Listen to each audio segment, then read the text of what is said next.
1:05, and we'll see how people are filtering in at that point. But we expect a good turnout today, and if you need to wander away for a couple of minutes, you're not going to miss anything. And so we'll get the meeting started in just a few minutes.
All right, good afternoon, everybody. It's 1:05, so we'll go ahead and get started. Thank you so much for joining us this afternoon. This is the First Last Mile Guidelines workshop. So if you are here for that reason, you've clicked on the right link. It's nice to see all your names and boxes, if not your faces. For a good number of you, we have long working relationships, and a good number of you are, I don't know that we've met before. So glad to have the opportunity to talk with all of you today and get moving on this important milestone for the First Last Mile program at Metro. So, Chris, can you move to the first slide, please? So just a couple of housekeeping items for the workshop this afternoon. I'm sure you've all noticed that as you wandered into our virtual meeting that you are muted. We are going to unmute you at various points during the workshop this afternoon. We have a couple of breaks in the presentation where we'll ask for your questions and feedback, and then we will have an open discussion forum at the end, for which I think we will have plenty of time. We would ask you throughout the meeting to enter any questions that you have into the chat, and again, we'll take those up when we get to the appropriate points in the agenda, or you can use the raise hand function, whichever you prefer and are more comfortable with. We did want to let you know that this workshop is being recorded. That is to be able to provide it to some folks that weren't able to make it this afternoon. We're also happy to share the recording link to any of you for reference later on. Might help in terms of not having to take detailed notes while we're talking this afternoon. But just as a courtesy, we want to let you know that the workshop is being recorded. And then, of course, we ask that you be respectful to all of the speakers and participants in the discussion. We're going to have plenty of things that we're going to want your feedback on this afternoon. We have opportunities for you to provide comments on the guidelines as they get released as a draft, and both I and my staff are available for offline discussion after this workshop and when you've got the guidelines in hand. So plenty of opportunities, even if you have strong feelings about things, to make sure that you'll have the opportunity to share that with us. Can we go to the next slide, please? Okay, so we do have a lot to cover this afternoon. I want to start with introductions, but do it in a way that we can be as time efficient as possible. So I'm going to introduce myself for those of you who I haven't had the opportunity to meet yet. My name is Jacob Lieb. I'm Senior Director for First Last Mile Planning at Metro and lead the team that works on our First Last Mile program. I'll introduce all of them in a second. What I would ask each of you that are here as participants to do is introduce yourself in the chat, and you can do that by just typing in your name, your title, and the organization, agency that you represent. And again, we're really happy to have all of you here. So my team, the First Last Mile Planning team, working on the program, and if you, as I get to, you want to turn your cameras on and wave hello, that would be great. It's Katie Lemon, Renee Ho, Christopher Moorman, who is helping out with all of our workshop logistics this afternoon, and Adam Russell. And again, if you have done, if your city has participated in a First Last Mile plan to this point, then you know the team. If you haven't, that means that we're going to be working with you in the future, and just want to make sure that you see all the names and faces this afternoon. We also have Nick Sapanera, who is the Executive Officer, Transit-Oriented Communities, and my boss. That doesn't mean that you have to be nice to me, but know that my boss is here. And then our consultant team, IBI Group, led by Bill Delo, is here this afternoon as well. Okay, so these are the, back to the slides, these are things that we're going to cover this afternoon. We'll just go over the workshop objective.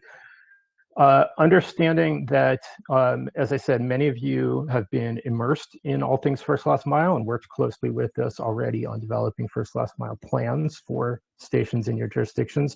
For many of you, this material is going to be brand new, and we're going to try to split the difference and balance that and give everybody enough of a background in terms of the nuts and bolts of First Last Mile, what we're talking about, and try not to bore all of those of you that have heard this material before. We're going to talk about the range of First Last Mile policy direction that we as a staff have gotten from the Metro Board, and focus on those things that we are trying to execute and operationalize through these guidelines. At that point, we'll have our first break for questions and discussion. Then we're going to dive into the guidelines themselves, and we'll give you an overview of the purpose of the guidelines and some key organizational points, concepts that sort of weave their way through the document. And then we're going to walk you through it, which is intended to get you oriented and get you prepared for the review process. And at that point, then we will open it up for open discussion, although at that open discussion window at the end of the agenda, we're going to have some specific questions that we as a staff would like to get your feedback on, but then we're happy to sort of discuss the whole range of issues and items that come up in the program and the guidelines. Let's go to the next slide, please. Okay, so just dig a little bit deeper into what we're going to hope to accomplish with the workshop today. Again, we'd give a refresher or an introduction or orientation to first last mile program concepts, introduce the guidelines, get you prepared for a review process, and to be able to give us comments formally or informally on the guidelines as drafted.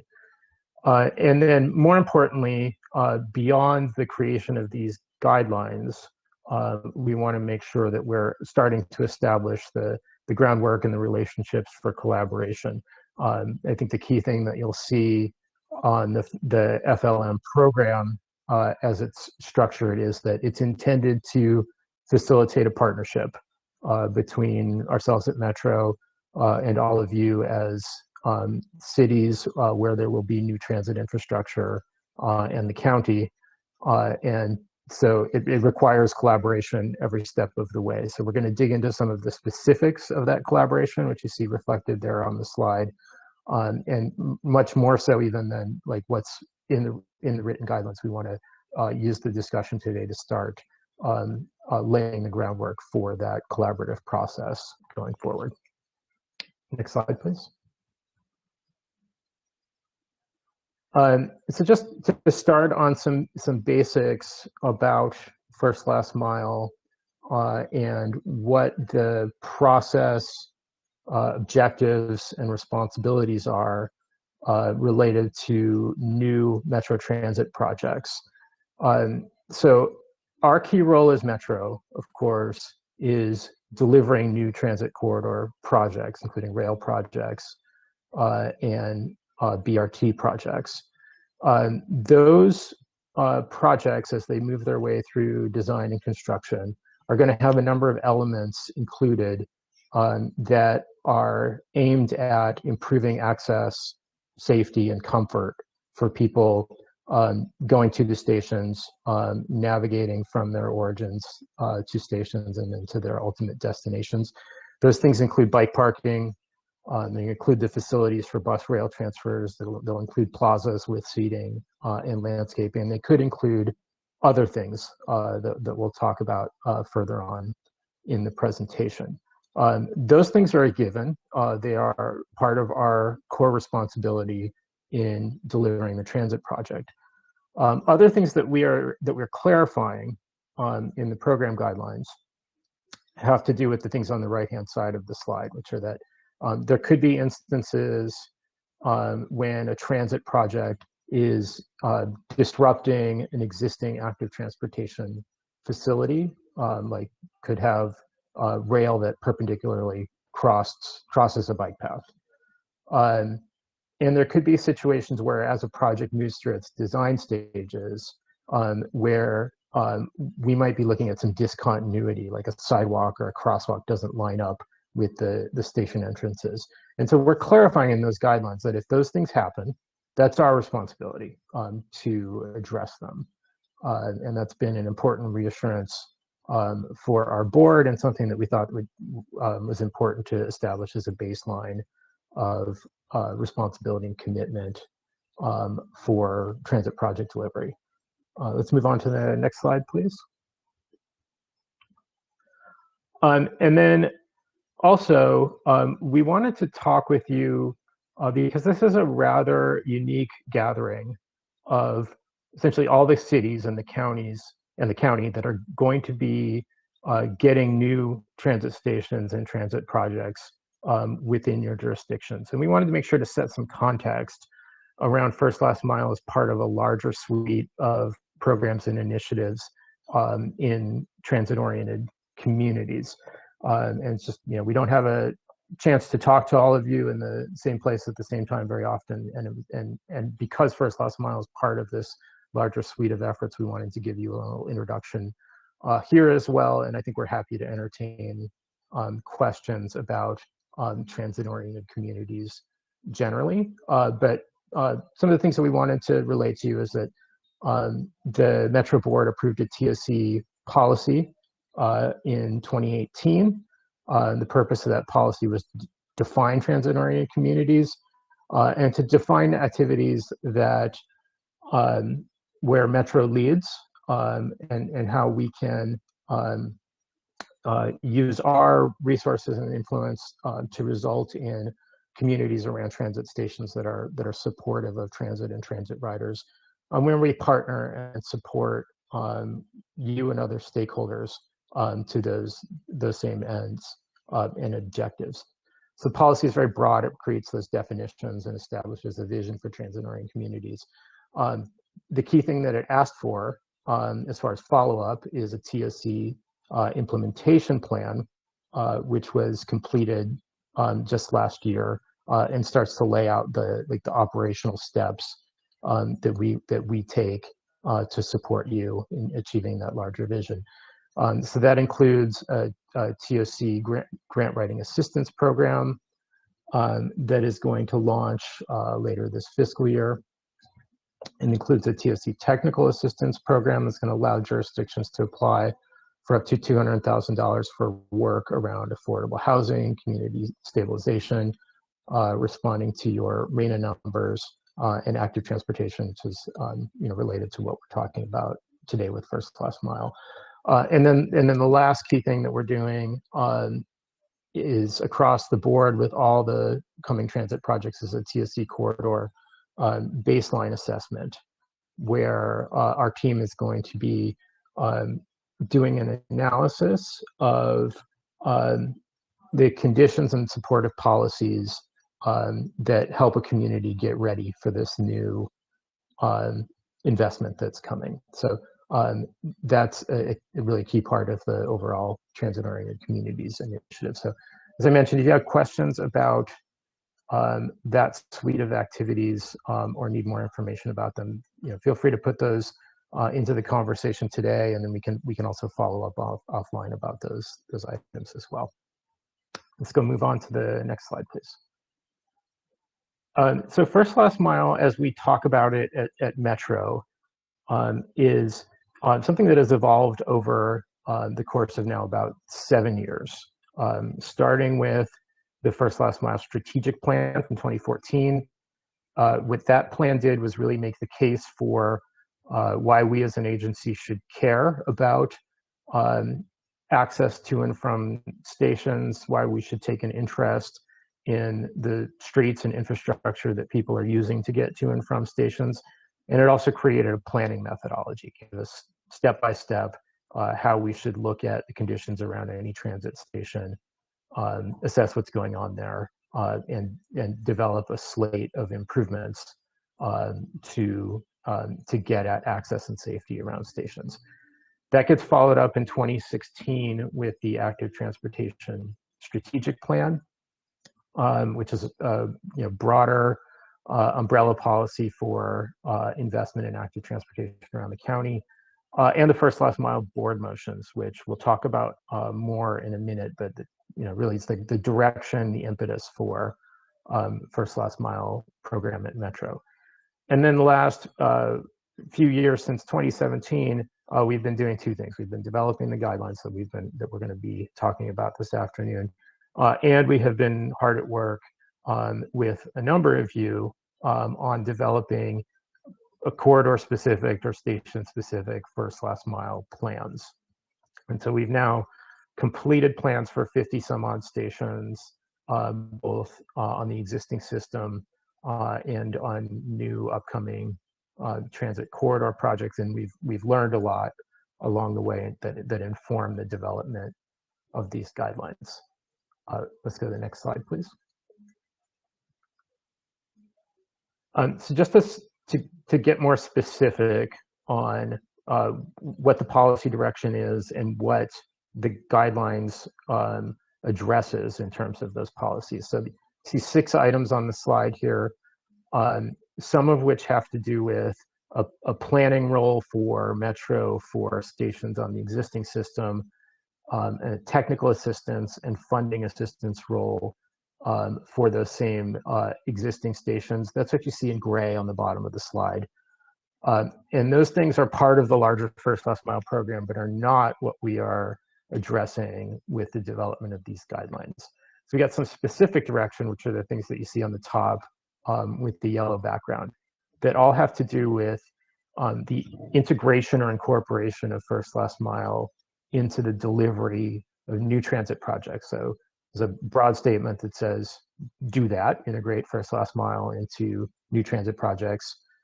Do it starting with Purple Line Section 2 and continuing with all of the projects that follow that. And then importantly, and in a separate policy that came as a companion to these other items, is to allow jurisdictions to use First Last Mile activities or improvements that you would deliver to satisfy the 3% local contribution for rail projects. And it's that top part, the part in yellow, that necessitates the development of the guidelines. So what we said in response to this board direction is, good idea, board. That is a complicated thing to accomplish. The delivery of transit projects is already a very complex endeavor, and it will take some effort for us to lay out the roles and responsibility, the phasing and timing, the funding considerations, and other aspects of making that happen. So we have promised our board these guidelines, and they are intended to fulfill that purpose. Move on to the next slide, please. Okay, and this is where we get into, again, for those of you who have worked with us on FLM, this is really review and refresher, but it may be new for a number of you. So specifically, what are we talking about when we reference First Last Mile? So we start with the observation that the vast majority of riders on the Metro system are accessing their transit trip without the use of a private car, and the vast majority are accessing that trip on foot, on bike, on skateboard, or something else with wheels. And so the core access strategy in First Last Mile is to facilitate walking, biking, and rolling to stations. And we do that by developing something that we call the pathway network, which is an identification of the key routes or the priority routes that transit riders are going to use to begin and end their trips. So it can be the things that are connecting to major population centers or major employment centers or a college or university or a hospital. And that concept gets reinforced through everything we do in First Last Mile. And part of what we're saying here is we are not asserting an interest in every street within a radius around transit stations, but we are asserting an interest in the streets that are most important for transit riders in beginning and ending their travel on the transit system. And then, so that's what you see in blue on the slide is the pathway network, and there's a distinction between major and minor routes. And then what you see in the little bubbles are projects, and those are specifically improvements that are always located on this pathway network, and that are intended to optimize those routes for safe and efficient access. And those are all the things that you would expect. They are sidewalk improvements, sidewalk additions where we may be lacking a sidewalk, lighting, bike lanes, curb extensions, and so forth. So let's go on to the next slide, please. And then those projects, as we complete a first last mile plan for any given station, also get reflected this way in a project list. So you can see there, any number of crosswalks or curb extensions or light fixtures over a given street extent. What you don't see on the slide, but that we also deliver as part of the planning work, is some cost assumptions about the delivery of these projects, as well as prioritization. So one of the key concepts that we're going to talk about through the guidelines this afternoon is that there's, generally speaking, more need for investment and improvement around stations than we would or could contemplate funding and delivery. So prioritization becomes important. We want to address those things that are critical safety issues, that are critical access issues, and that are reinforced through the community engagement process on the plan. So let's move on to the next slide, please, which I believe is our break. And I'm going to ask Chris on my team to help me out, because I can see the slides and I can't see the questions, either the raised hands or the questions in the chat. And just so you're all aware, this is the first of 2 breaks like this. We're going to stop for 5 minutes just to make sure that we're keeping an eye on time and get through everything. The questions that we don't get to in this 5 minutes, we'll circle back to at the end.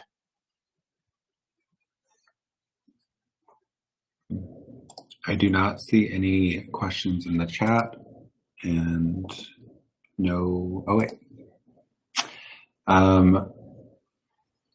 The first question is, what are some of the lessons learned from other FLM, I'm assuming, plans, such as the Gold Line? So a couple of things, that's a great question. The key lesson learned across all of our plan development to this point has to do with the critical importance of community engagement. So we can, I think, pretty readily have a team of experts, consultants, and staff figure out what the access and safety issues are around a station. But as you all know, as local staff, the ability to implement any of these improvements depend on being able to identify and tap into support for those improvements. We've seen that dynamic sort of play out in a variety of different ways on our plans, both positive and less positive, but just suffice to say, put a real premium on making sure that we're engaging the public as effectively as we can as we develop the plans. The second thing that I would say, and I think it's sort of reinforced by our planning methodology, is every station is unique. Every project is unique. And so there are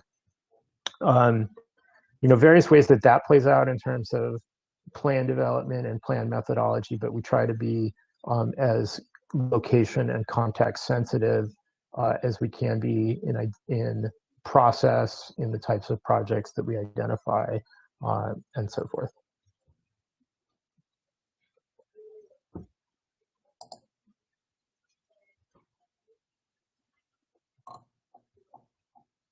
Any other questions, Chris? If not, we will bank the time for later in the afternoon. Yeah, I don't see any questions, and there are no raised hands. So should we continue? Okay, that either means I've put everyone to sleep or everything's super clear at this point. All right, let's go on to the next one, Chris. Okay.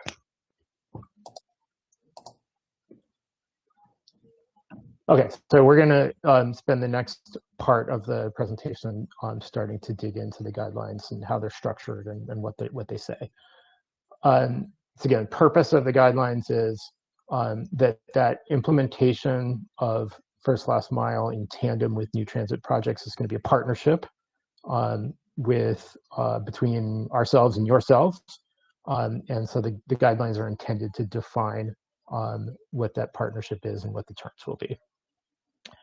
again, we talked about this quite a bit, but just since it does tend to trip people up sometimes, applies to the new rail and BRT projects only. This is has nothing to say about our FLM activities for the existing transit system. And then from there, the guidelines are really organized around some key points or concepts.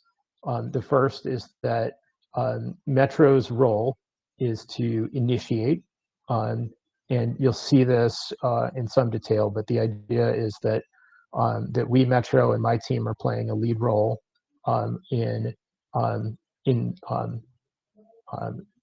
first last mile at earlier stages.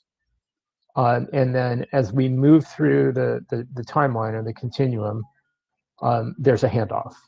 And so a lot of our focus has to be on like that point in the process where the handoff takes place and how to do that effectively and set you up for success. But our key role is to get to that point, and then facilitate for you as cities and the county to carry it forward through design, implementation, or construction, and maintenance of the improvements. I think key thing to underscore there, it should go without saying, but when we're talking about these streetscape improvements, this is in your public right of way, and project implementation is going to be in your discretion. So we think that it's necessary for you to play the lead role through those later stages, and for us to assist you in whatever ways we can. And then the other key point has to do with 3% contributions, and noting that was sort of a key and unique element of the policy direction given to us by the board. Also understanding that is in terms of creating an incentive for the implementation of first last mile, at least anecdotally, based on what we've heard from all of you or from many of you, that's something of great interest and that motivates you as jurisdictions. Then a key focus of the guidelines is how we facilitate those agreements to allow first last mile to implementation to count towards meeting that contribution. Let's move on to the next slide, please. So just, I think we've covered this in a couple of different ways already, but just to make it extra clear about the applicability of the guidelines. The guidelines are to describe the process for Measure R and Measure M transit projects, starting with Purple Line Section 2, and to define what we'll do and what the activities are for each of those projects. And then the key distinction to make on the bottom of the slide is the 3% contribution credit is rail only, because there is no 3% contribution for BRT or other types of bus projects. And so that major focus of the guideline in terms of describing the terms for that arrangement and facilitation of it applies only to the rail projects, which is to say, if you have a BRT project in your jurisdiction and you're reviewing the guidelines, you can there's a lot of material you can probably skip through. Okay, let's move on to the next slide. Okay, so we talked about this a little bit, but starting to look at how the guidelines describe this partnership in terms of phases and over the timeline of transit project delivery. As mentioned, Metro is going to lead first last mile activities through the planning stage, much as we have done on several projects to date, East San Fernando, Foothill Gold Line, Purple Line Extension, and others. But we would hire consultants, develop the plan, engage the community, work with you. You as jurisdictions through that planning stage can be as involved as you want to be, and we certainly encourage you to be hands-on and to be engaged as part of that process. But it's our responsibility to see those activities through during the plan development stage. Another key focus of the guidelines has to do with just making sure we're all clear about how the timing of FLM activities fits within the larger transit project activities. And just the thing to say there is the planning phase, which we're leading, is going to coincide with the latter part of the environmental phase on the transit project, with the intent that we have a plan in place and are ready to transition to engineering work at the time when the environmental document on the transit project is finalized. Beyond that phase, there's one wrinkle that relates to environmental. And so we're saying in any case, it's our responsibility to lead the development of a plan. We're a little more tentative about environmental. It's one of the things that we want to hear from you today. So what we are putting forward is that we may be able to prepare environmental clearance documentation for the first last mile projects. And we want to hear from you whether that's a value add and a positive service coming from Metro in terms of facilitating this larger set of arrangements. To be clear, our experience to date is that first last mile projects are typically going to be either an exemption, perhaps a mitigated negative declaration. We don't see a lot of instances where an EIR is going to be required. But in any event, we are willing to take on that role of environmental document preparation as part of this larger partnership. If it's a value add, if you want to tell us, yeah, we just assume do that ourselves as part of our normal process, I think that's good feedback for us to have. All right, let's move on to the next slide, please. And then allowing that we are setting up a program where it is the local agency's responsibility to design, fund, implement, and maintain these improvements.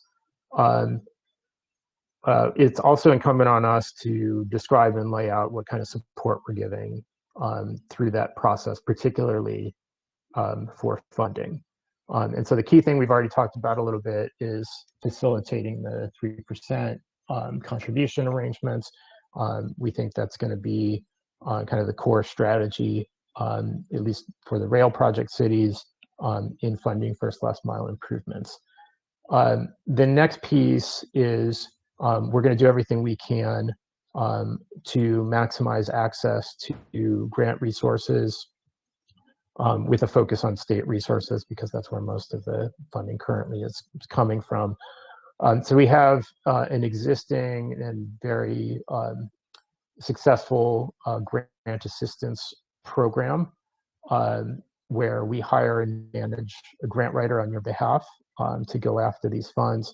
What the guidelines puts forward is that the locations with these new transit projects with first last mile plans get committed or priority access to that grant writing support. We will of course provide letters of support as part of that larger suite of activities to support going after grants.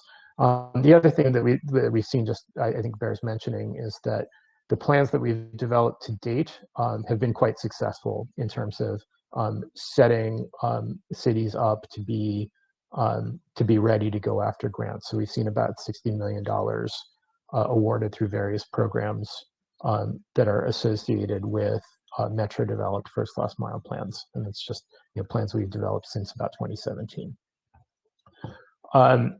We want to also, and it's a little bit linked to the 3% arrangements, but we want to also create incentives for you to direct various funding that you control locally or sub-regionally towards fulfilling these objectives.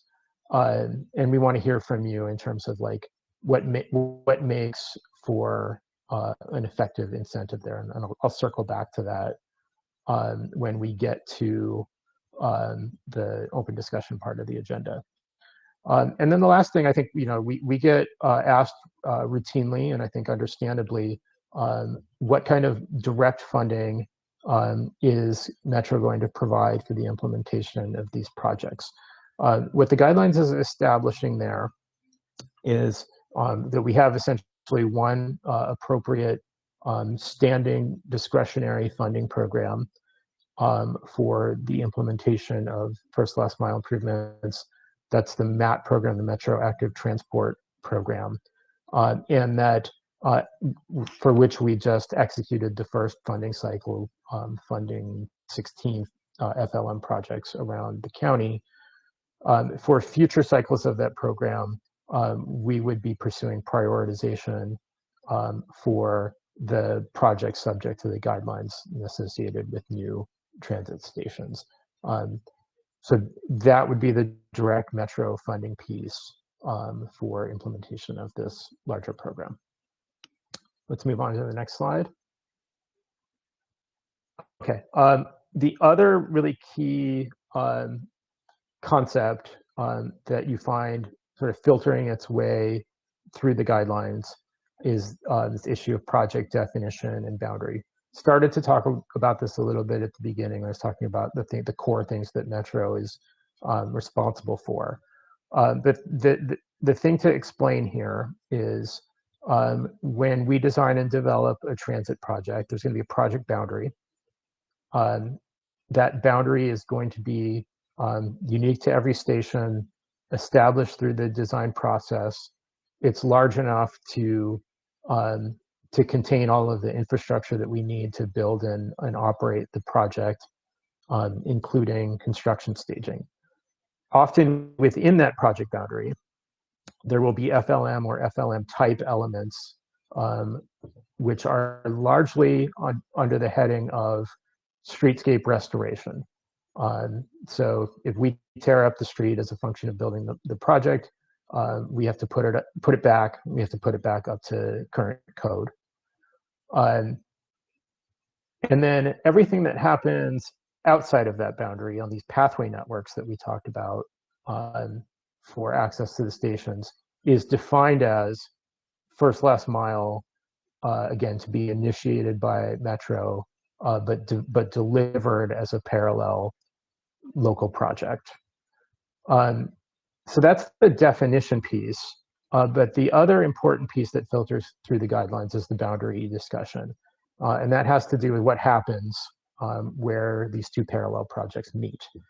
And so the guidelines establishes that it is necessary to assure that we have an effective interface at the boundary, that the streetscape work that we're doing inside the boundary, the FLM projects that you're delivering outside the boundary line up with each other. We don't, for example, have like a 12-foot sidewalk on one side of the boundary and a 6-foot sidewalk on the other side of the boundary.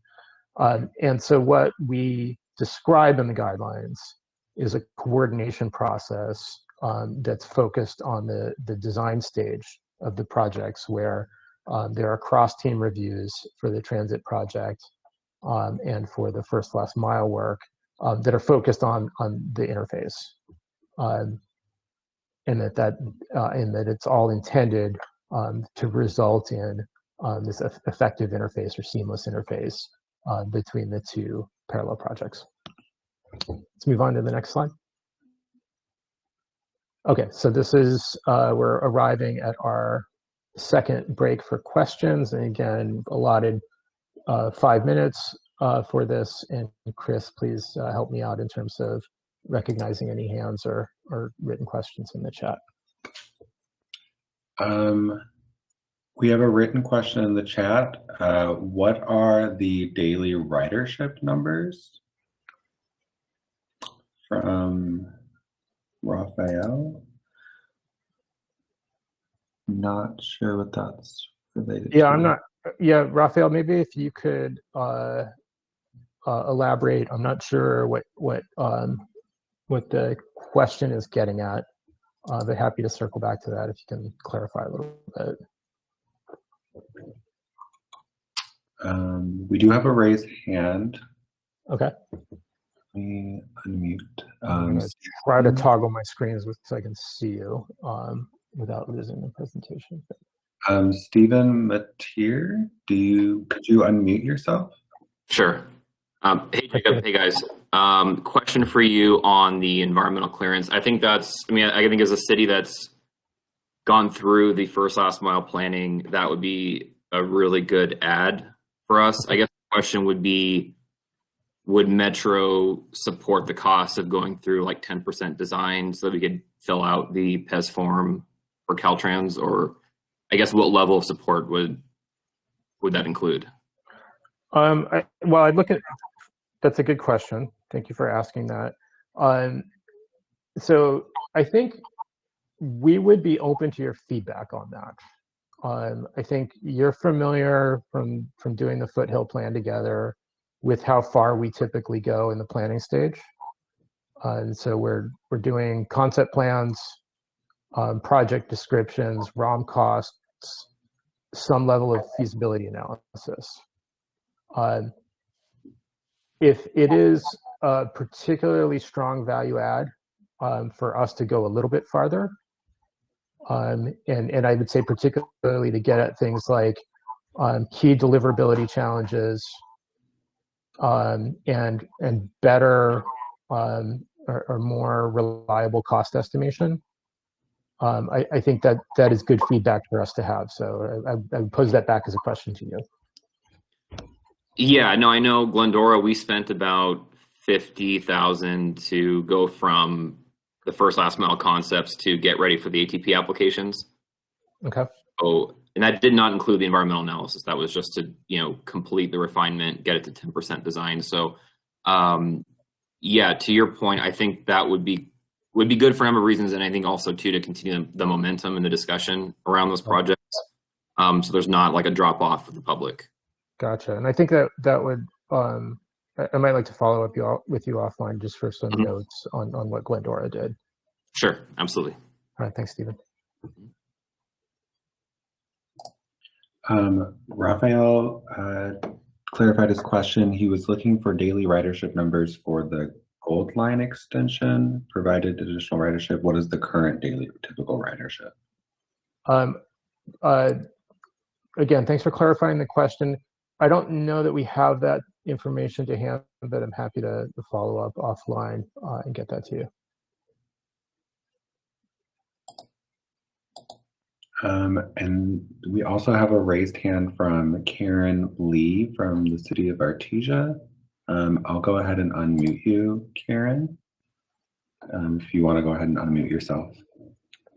Thank you. My question is, and I apologize if it's already been addressed, but is a city obligated to complete all first last mile projects identified in the plan?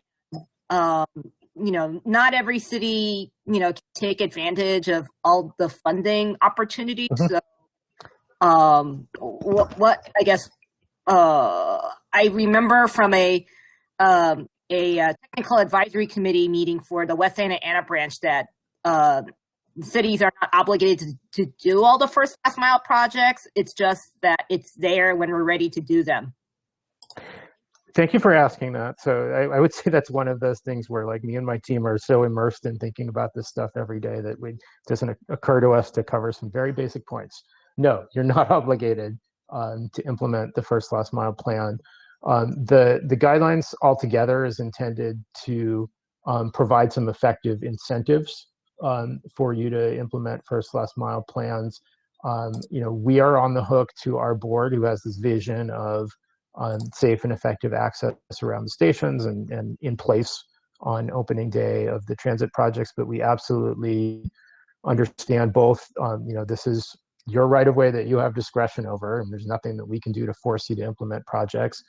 And that many jurisdictions are going to run into real limitations, both in terms of funding and capacity to deliver the projects. So short answer, we want to do everything that we can to facilitate and enable the delivery of these projects, but you are not obligated.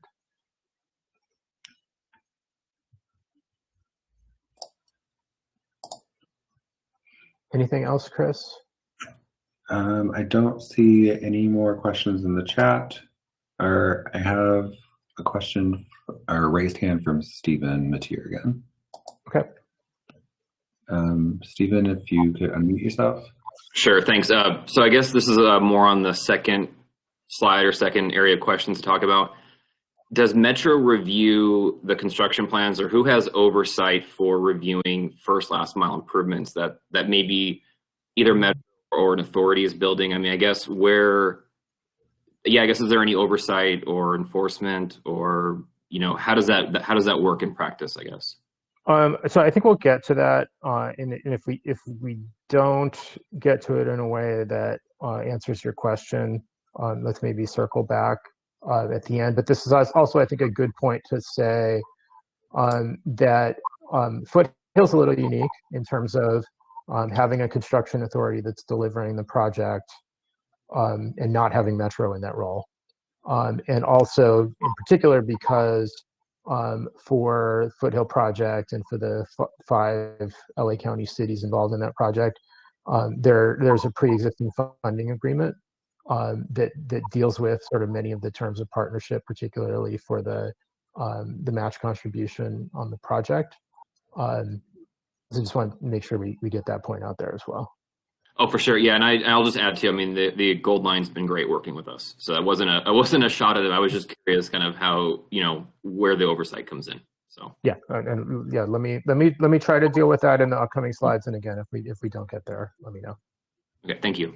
Sure.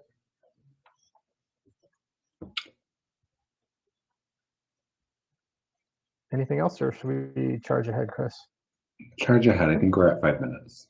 Oh, okay, and we are just altogether about 35 minutes left in the time. So I'm going to try to move quickly from this point and save as much time for discussion as possible. So the remainder of the presentation is a walkthrough of the draft guidelines. Again, this is intended to prep you for the review window. It starts, of course, with an introduction.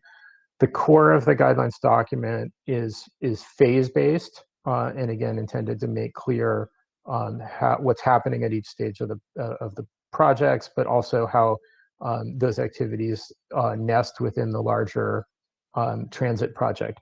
But the document itself is ordered by the phases of work on planning and delivering first last mile components. So there's a subchapter on planning.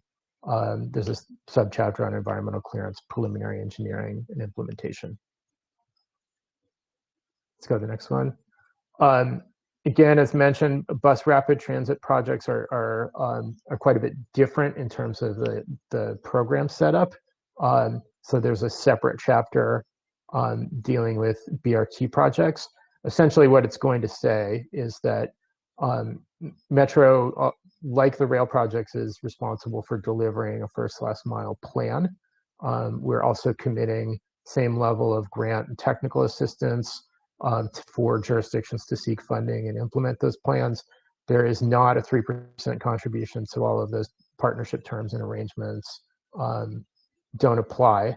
The other thing that we're contemplating is not all stations and stops on BRT projects are created equal, and so we want to work with you to figure out locations to focus. So there may be stations where you as jurisdictions either want to focus in terms of your active transportation or Vision Zero type planning activities. There may be locations that are important to us because they're like transfer stations or high ridership stops on BRT projects. But we want to focus on a subset of all of the places where the bus is going to stop on these BRT corridors. There's a next steps discussion, which is pretty brief and just has to do with like the board's policy action on the guidelines. And then there are a number of appendices that are providing technical information on things like planning methodology, or how we will look at scooters and other micromobility office devices. Somebody asked about lessons learned on prior planning efforts, so that's captured in an appendix as well. Let's go to the next slide. Okay, so just to give you a little bit more meat about these sections of the document and how they're organized and what the key elements are. So in each of these phase-based sections, we're going to talk about all the steps that we go through. There are 6 of them in the planning stage.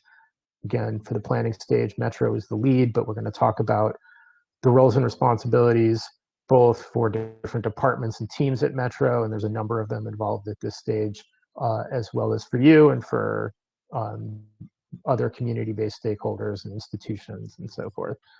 And then we talk about, let's go to the next one, Chris.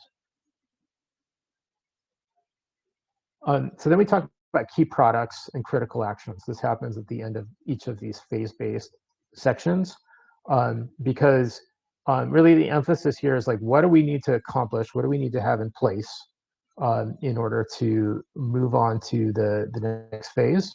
Again, with the key one coming later, where we would culminate in a 3% agreement.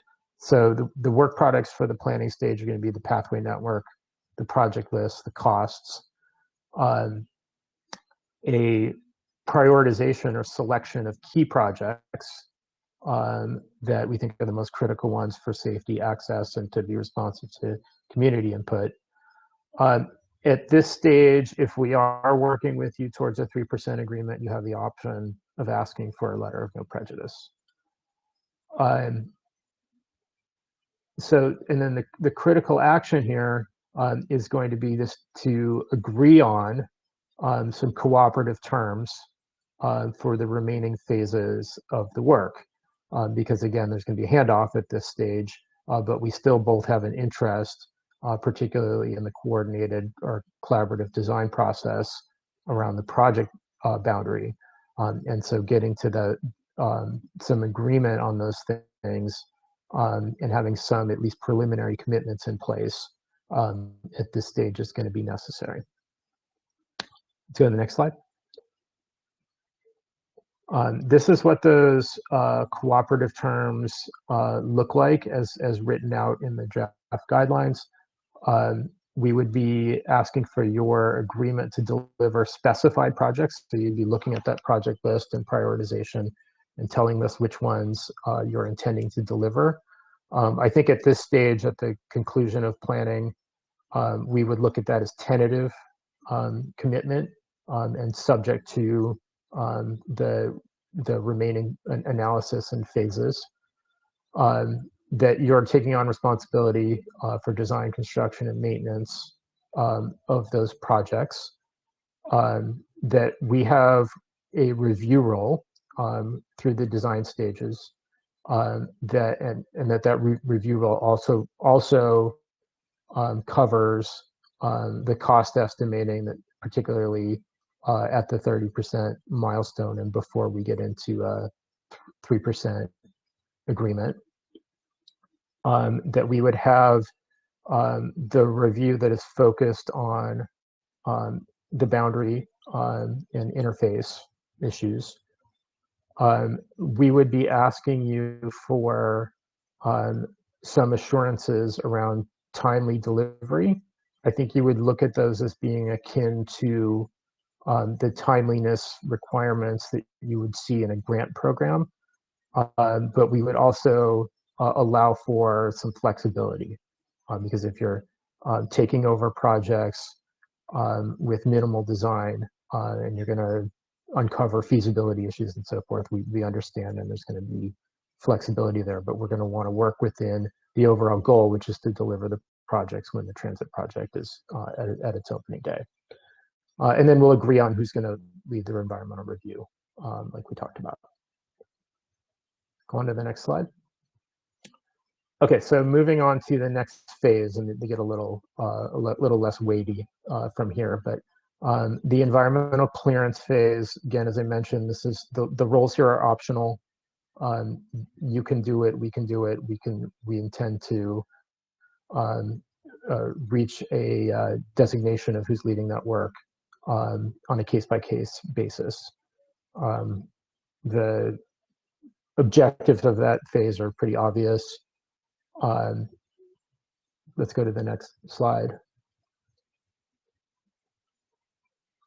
Key work products are pretty obvious as well. We would be developing whatever clearance documentation is necessary, be that an MND, CE, or what have you. Just to be clear, again, because these are projects in your right of way, while we are open to preparing the documentation, we do not see ourselves being the lead agency for CEQA purposes.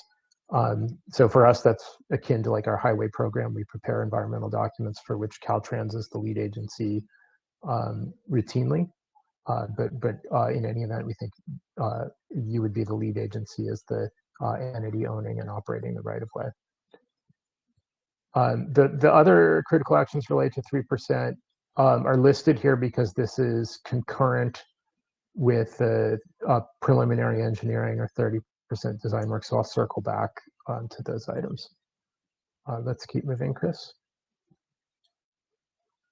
Okay, so on preliminary engineering, and so again, this will be handed off to local agencies for you to design improvements from the first last mile plan to 30% design.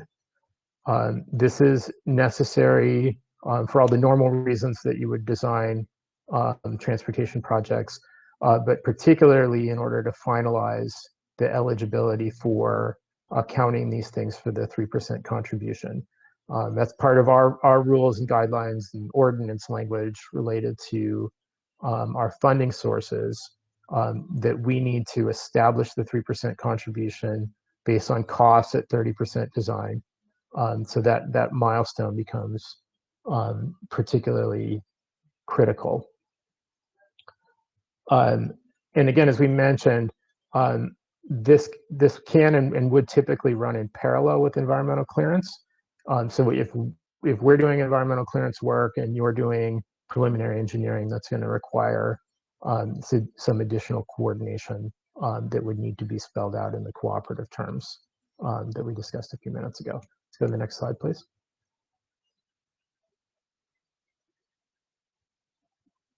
Okay, so I think particularly pertinent to the question that Stephen raised a minute ago, this is the phase in the process where the collaborative reviews are going to take place. What we spell out in the guidelines is we, Metro, need to be able to review your first last mile project designs. You, local agency, need to be able to review our transit project designs, specifically as it relates to boundary issues and making sure that the projects that we're designing result in alignment and effective interface. And we describe that in terms of key milestones and junctures where this review is going to take place, as well as in the intended outcome, which is the effective interface. And so, and there needs to be like a comment process. For example, if the reviews surface any issues. And those comments and issues need to be resolved in order to get to a 30% design set in order to facilitate moving into the next stage, which is the 3% agreement and project delivery. So you have some key work products associated with 30% design, which again are typical for an active transportation or streetscape project. You have cost estimating, which is typical but particularly critical here because it's feeding the calculations for the 3% agreement and arriving at Metro concurrence on those costs, again, for the purposes of negotiating that agreement with you. Let's move on to the next slide. Okay, so let's talk about the 3% contribution agreement itself. Again, it's going to happen at the end of the preliminary engineering stage. I think to the question earlier, and again, make sure we're being extra clear here, this is entirely at your local agency option. That's what the existing policy says. and we will be reinforcing through the agreement. There's nothing we're going to do is going to compel you to do this. You can, to the extent that you're delivering first last mile projects, count them towards the 3% local contribution, subject to these agreements and subject to the terms that we're laying out in the guidelines. So the agreement itself will go over what projects you're delivering, what the costs associated with those projects are, as determined by the 30% design process, and it's going to make some cross references to the terms in our ordinance and other applicable guidelines documents. Let's go on to the next slide. And then this last piece is not a whole lot of detail in the guidelines. It just goes on to say, once we've arrived at that 3% agreement, that you would go on to complete the projects. There would be some continuing coordination through final design of those projects, that you're responsible for getting committed funding, but that we're going to help you in all of the ways that we've talked about through the presentation to this point. And then you would construct and maintain those improvements. Let's go on to the next one. This is just in terms of the process to finalize the guidelines. Before I talk about that, I want to talk specifically or a little bit about the availability of the 3% option. So one of the things that you can expect to see in the guidelines is discussion of capping the availability of that option. I think the thing to know there is the 3% dollars across the entire transit project portfolio amount to just short of $1 billion. Those are dollars that are either going to go towards implementation of first last mile or towards assisting the budget and delivery of the transit projects, which is, I'm sure you all know and can appreciate, are under strain and challenge to be able to be delivered. So in part, in order to address that challenge, in part, in order to be able to make the option to you as equitable as possible, you can expect to see some discussion of a cap for the availability of that option. And then as it relates to the timeline and review of the guidelines, we have our workshop this afternoon. This is again intended to get you prepared to review and comment. We are still working through some things before we get the guidelines to you. So you can expect that that's coming soon, and that our window for you to provide feedback and comments to us will be communicated at that time. And we are working towards getting the guidelines in front of our board for their consideration in May, subject to some adjustment. But I think you can expect to see the guidelines in draft form soon and comment on them. And there may be some adjustment in this overall schedule. Let's go on to the next one. Okay, so at this point in the workshop, we have about 20 minutes left. That's the extent of the presentation material. And so we have open discussion and questions for the remainder of the time. As I mentioned, we have some items that we wanted to frame for you for discussion and get your feedback on. Some of these I think have come up already, but let me just read them out. The first is understanding that the guidelines are set up to enable a handoff from Metro to you. What do you need in place in order to do that effectively? And so, like to Stephen's point earlier, that's the kind of feedback that we're looking for. And I think related to that is the second bullet is like, what's your experience in terms of when you plan for active transportation projects? At what stage are you feeling more confident about feasibility, deliverability, and cost? The question that we've already raised around environmental clearance, and would that be a particular value add to you for us to take on that phase of the work? I think particularly as it relates to the local funding, I think one of the things that we wanted to hear about was you get a good amount of local return dollars coming through Metro's sales tax ordinances regularly. We know, I think in most cases, that the default is that those are going to fund basic maintenance for your streets. But we'd like to know more about your process for prioritizing and what it would take to direct those types of dollars or sub-regional dollars toward this shared objective of implementing first last mile projects. And then this last one may be a little bit in the weeds, but one of the things that we were sort of scratching our heads about in drafting the guidelines has to do with developing cost estimates on planned projects. And in particular, if we were to develop those cost estimates based on recent construction bids, is it your experience that that bakes in some escalation because contractors are coming in low wanting to win the work? So I will stop there.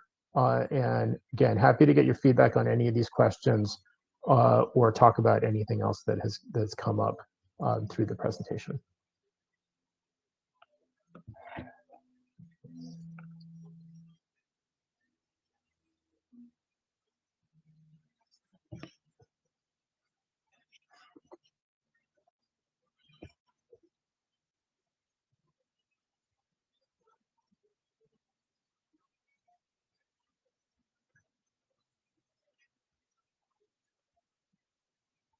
Oh, and yeah, Chris, remind me what we were planning in terms of logistics for this part of the discussion.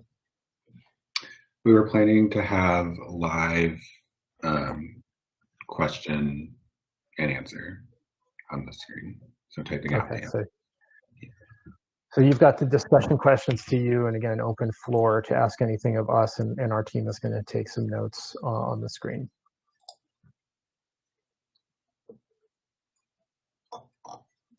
Feel free to use the raise hand function or type your question in the chat. It looks like we have a raised hand from Raphael. Do you want to go ahead and let us know your question? Hear me? Yeah. Yes. Yeah. Okay. Hi. Good afternoon. This is Raphael. The question I have is if there's any restrictions on the first mile, last mile funding for the type of locations that you designate. And the example that I'm kind of thinking is, let's say you're going to utilize some existing right-of-way, maybe an Edison or LEDWP right-of-way to build some of these improvements. Is there any restrictions from being able to use it in those easement areas? Not across the board, and certainly not something that we would establish in these guidelines.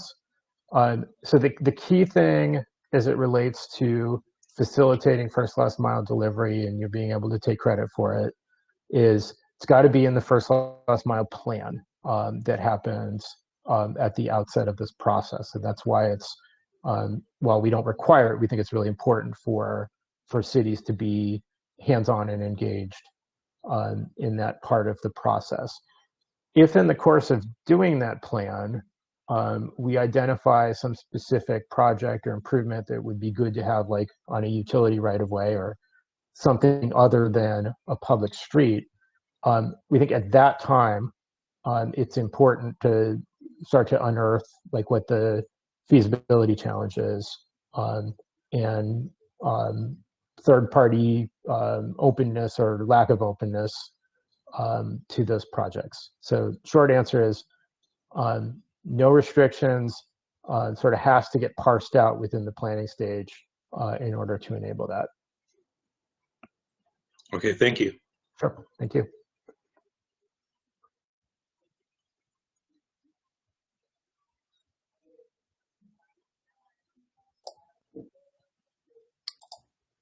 So I don't have any raised hands or questions in the chat.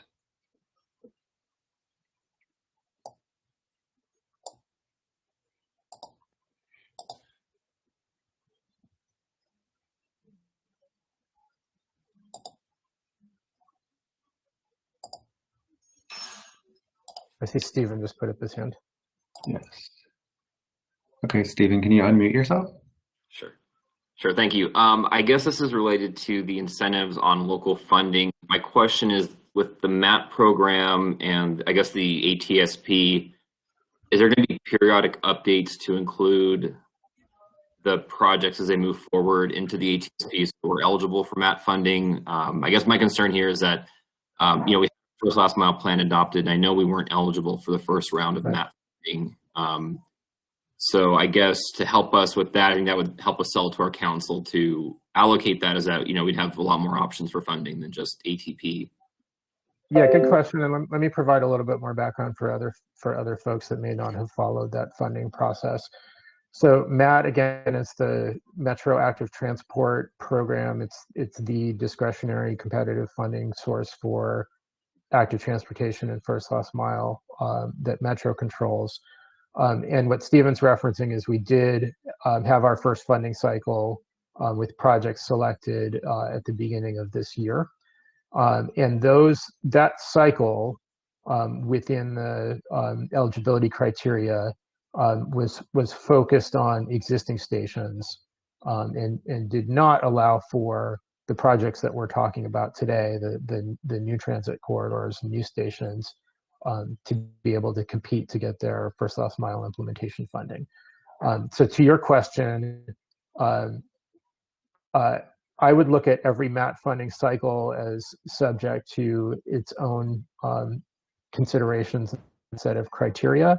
And we are signaling within these guidelines, and for what it's worth, I've gotten some nudging from the board in this direction, that we should be prioritizing these projects for future cycles of MAT.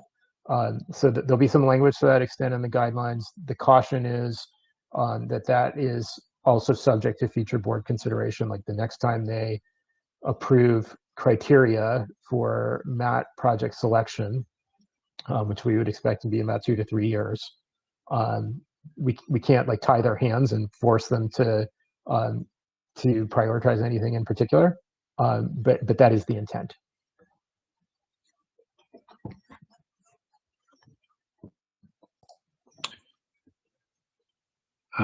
We have a raised hand from Karen. Karen, can you please unmute yourself?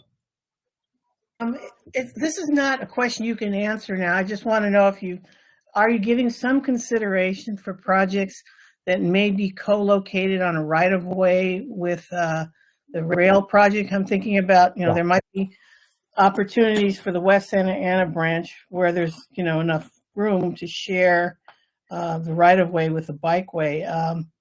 Will that be handled somewhere in the project, or move ahead concurrently? Actually, that's a good question. Thank you for asking that, Karen. And we do have some language regarding that potential type of project in the guidelines. And we don't treat it extensively because it's probably limited opportunities for it with all the projects around the county. Yeah. So, you saw the boundary discussion, and like the basic definition is inside metro right of way, inside the boundary is metro project, outside is first last mile. But then in the draft, you'll see some language that goes on to say that there, in some circumstances, there can be first last mile projects that are within metro right of way. And it's specifically what you're raising, which is the potential for in corridor multi-use pathways. Yeah, this one may go in and out of metro right of way. You know, we don't know yet. So I think we're looking for some specific assurances on those types of projects. I think the main thing is like it shouldn't impair the feasibility of the transit project itself. Right. But I think we're trying to make sure that there is an opening and a clear path for those sorts of things. Okay. Sounds like a plan, sort of. Cool. Thanks for the question. We have a raised hand from Stephen again.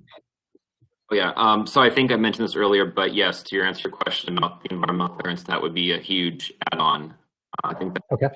these projects, especially for ATP, I guess one way to maybe manage that, because I know it's going to be a lot of work to clear, especially the number of concepts that come out, is maybe work with cities to prioritize the top, 3 to 5 Right. to pursue, and then that would probably manage that effort. And then in terms of the cost escalation, I think that'd be really handy, obviously, with some projects being more long-term and not something that cities could do right away. Right. So thanks again. I think that's like it's worthy of another clarification, and something that I think in our minds would go without saying. Is like at the conclusion of the planning process, as projects get advanced, and to your question, advanced for environmental clearance, we would be looking at a prioritized subset that has concurrence. So in other words, we'd be saying, we've ranked the projects in the plan. These are the ones that we think are most important, and we would need to agree, like these are the 3, 4, or 5 that we are tentatively committed to deliver. And only once we had concurrence on that, would we be taking next steps like developing the environmental clearance for you.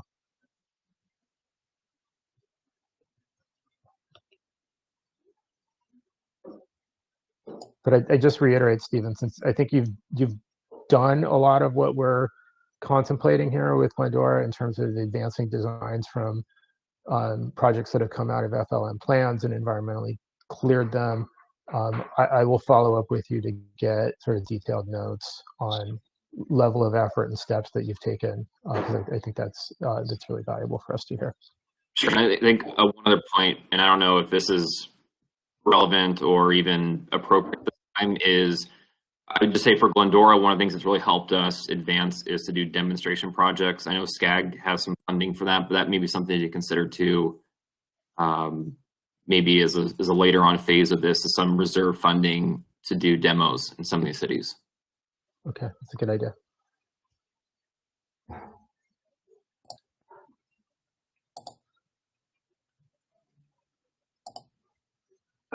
We do not have any questions in the chat, and there are no raised hands. Okay, well we're gonna stay here until 2:30. If questions are bubbling up. Oh,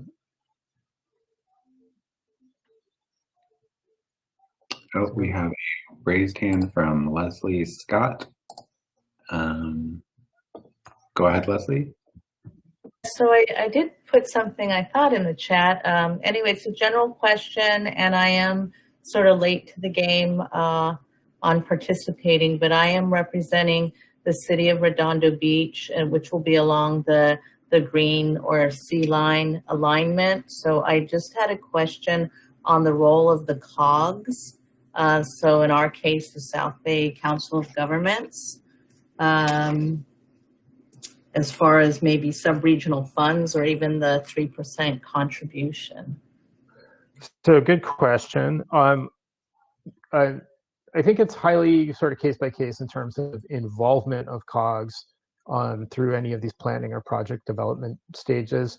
We are certainly happy to have any help, whether it's a convening role between and among cities that are affected by a particular corridor project, and we've seen that be really helpful in some circumstances.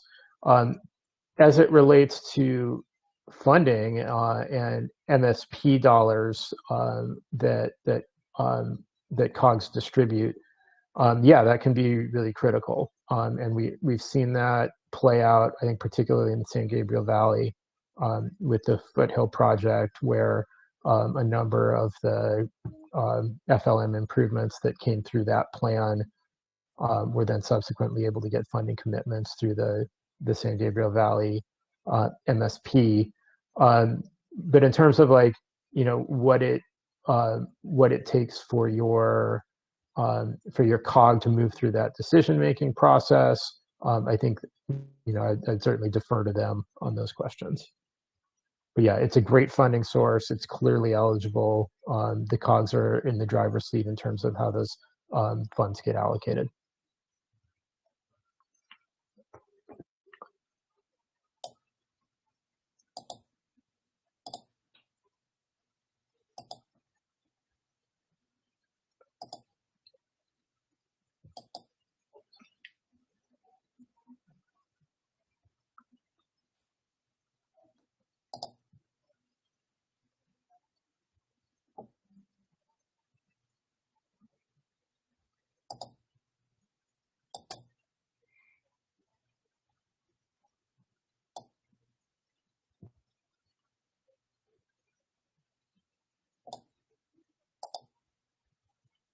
So no new questions. Oh, sorry. Well, just to avoid the awkward silence while we wait for additional questions to come in. So one of the things that I'd want to commit to all of you is when you get the draft guidelines for review, again, we're happy to make the recording of this workshop available to you.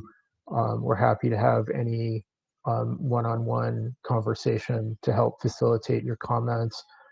It is really helpful to have comments submitted formally. So when the draft makes its way to you, it will also contain, it's going to have an executive summary, and I know a lot of you are going to have a need to sort of brief your management or policymakers on these guidelines. We're hoping the executive summary will be helpful for that purpose. It'll also have a comment log, and so we will ask that your comments get conveyed to us in that log, which actually makes it easier for us to manage.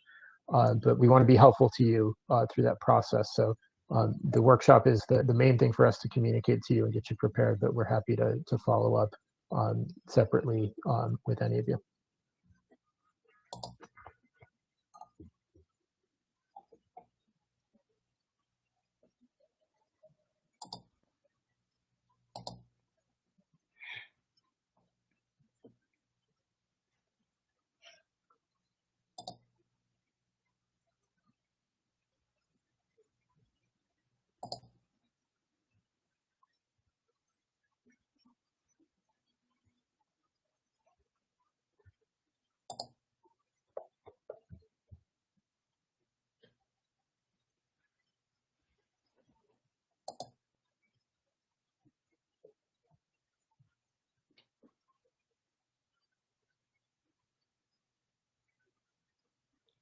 So 229, I'm going to call last call for any questions in the chat or through raised hands.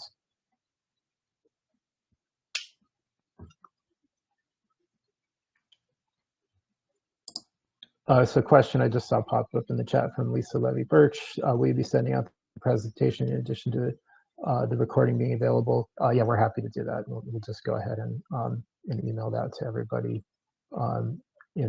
that was invited this afternoon.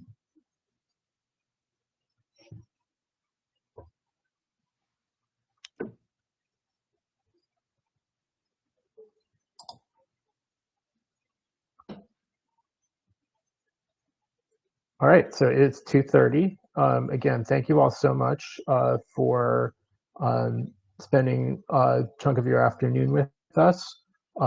We're looking forward both to getting your feedback on the guidelines and getting this step of the program, important part of the program in place, but even more so, just much more looking forward to working with you on your stations and projects going forward. It's been, I think in all cases, a great partnership on all the work that we've done to date, and just looking forward to much more of that, working with more of you in the future. And again, thanks for joining us.